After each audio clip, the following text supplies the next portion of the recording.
Christine Lai avait souhaité que j'intervienne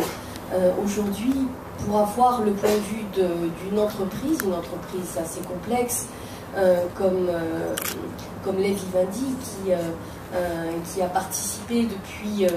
la genèse de ces discussions et de ces tractations entre opérateurs menées par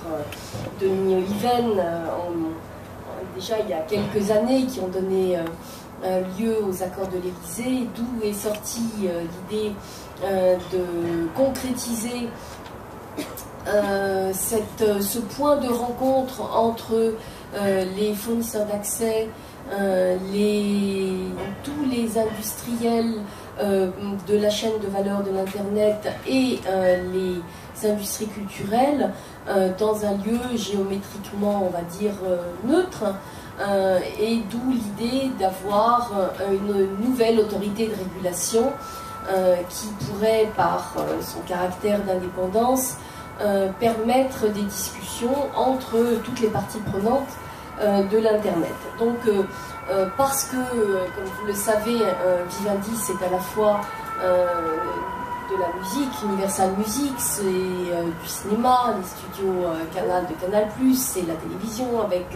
la chaîne Premium et toutes les chaînes du groupe Canal+, et ce sont les jeux vidéo avec le groupe Activision Blizzard, et c'est également un opérateur télécom présent en France avec SFR, mais présent également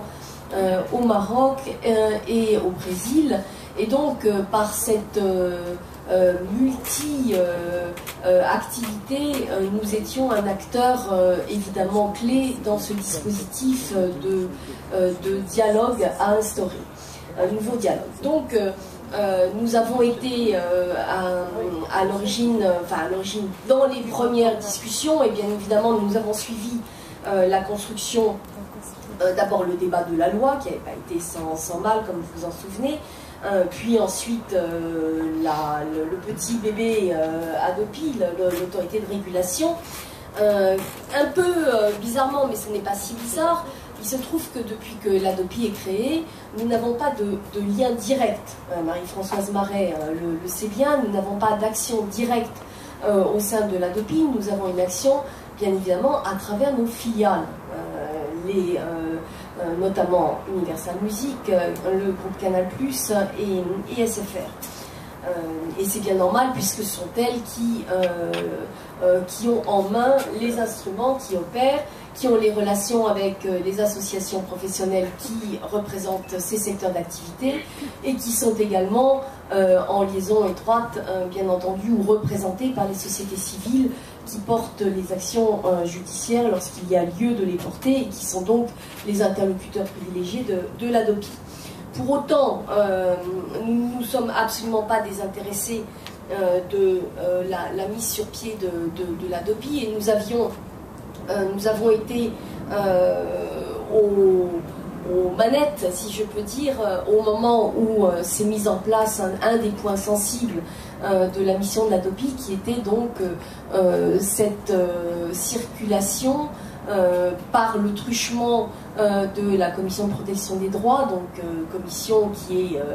nichée et protégée au sein de l'Hadopi, qui est un lieu encore plus géométrique que l'autorité elle-même, qui fait partie de l'autorité. Et donc il fallait que les demandes portées par les ayants droit, passant par l'Hadopi, aboutissent aux fournisseurs d'accès et que soit mise en route la fameuse procédure dite de message, qui est donc le fondement même de cette réponse graduée vers les utilisateurs finaux. Et donc ça s'est pas fait sans mal. Marie-Françoise Marais peut en témoigner. C'était un passage, on va dire, à l'acte, qui était un moment très très important, puisque les fournisseurs d'accès, et je crois que nulle part dans le monde ils ne jouent ce rôle, les fournisseurs d'accès avaient donc pris l'engagement, et la loi l'avait instauré, devait livrer à l'autorité de régulation l'identité derrière les adresses IP qui avaient été relevées par les ayants droit, transmises à l'ADOPI. Donc l'ADOPI se tourne vers les fournisseurs d'accès qui révèlent l'identité et acte suivant, l'ADOPI, enfin la Commission de protection des droits, demande aux fournisseurs d'accès d'envoyer les messages. Alors, on a eu une petite période de flottement pour être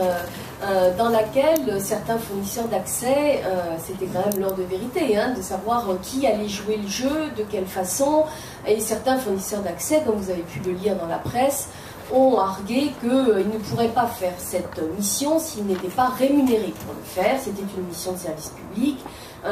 Et donc, toutes sortes de discussions sont arrivées. Le ministère de la Culture est revenu à prêter son concours dans ces discussions. Bref, tout ceci a été un petit peu retardé. S'ajoutait à cela le fait que les fournisseurs d'accès avaient quand même des investissements à faire, enfin, au moins à déterminer des modalités pour lancer ces messages. Bref, comme l'a dit Marie-Françoise Marais, d'ici la fin du semestre 2011, 10 000 mails seront effectivement envoyés par les fournisseurs d'accès par jour, mais nous n'en sommes évidemment pas là aujourd'hui. Enfin, nous ne sommes pas très très loin. Aujourd'hui, SFR reçoit à peu près 1800 demandes d'identification d'adresse IP par jour. Sur la totalité des fournisseurs d'accès, il y a entre 7 et 8 000 demandes d'identification par jour, tous fournisseurs d'accès confondus. Évidemment, Orange est le plus impacté puisque c'est le plus gros. Orange, il revient 3 000 demandes. À Free, 1500 demandes et à Bouygues, 300 demandes. Et les fournisseurs d'accès continuent à envoyer de plus en plus d'adresses, enfin plus exactement d'identités, et les messages peuvent être envoyés.